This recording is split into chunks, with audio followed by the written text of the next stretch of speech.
కడిగి 2 సార్లు అలా చేసి గిన్నెలో తీసాం. ఇప్పుడు ఇలా మూత పెట్టాం. దీన్ని అలా ఉడకనిద్దాం కొంచెంసేపు. స్టీమ్ కి ఉడుకుతుంది. రవి గారు, మనం ఇలాగా టొమాటో, పచ్చిమిర్చి, గోంగూర అన్ని వేసి ఆయిల్లో పెట్టాం కదా, దీన్ని ఒకసారి ఇలా తిరగదిప్పుకొని చక్కగా నూనెలో వేగాలి, ఉడకాలి. ఓకేనా?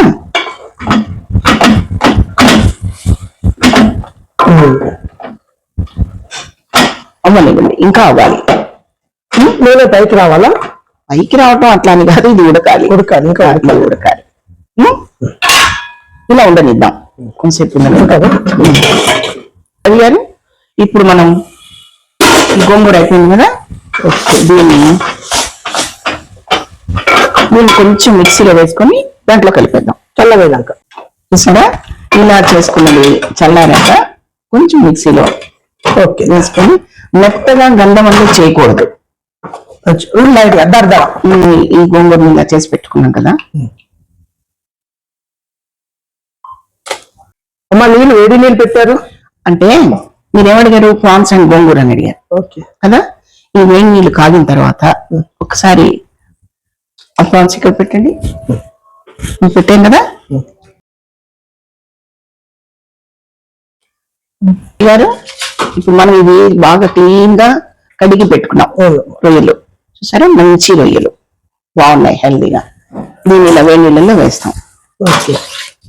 ఉడకబెట్టుకోవాలా?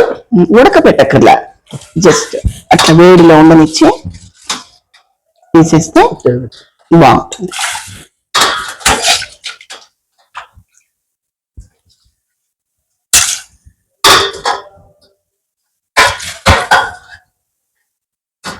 ఓకే, ఇలా వేడి నీళ్ళల్లో వేసేసాం.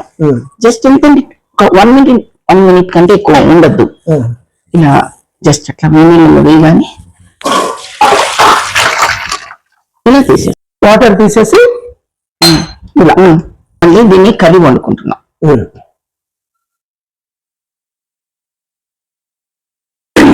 గోంగూర, టమాటా స్టీమ్ చేశారు, అది పక్కన పెట్టేశారు. ఓకే, ప్రాన్స్ లైట్ ఒక 10% ఉడకబెట్టుకున్నాం. రవి గారు, ఇప్పుడు మనం దీంట్లో నూనె వేసాము,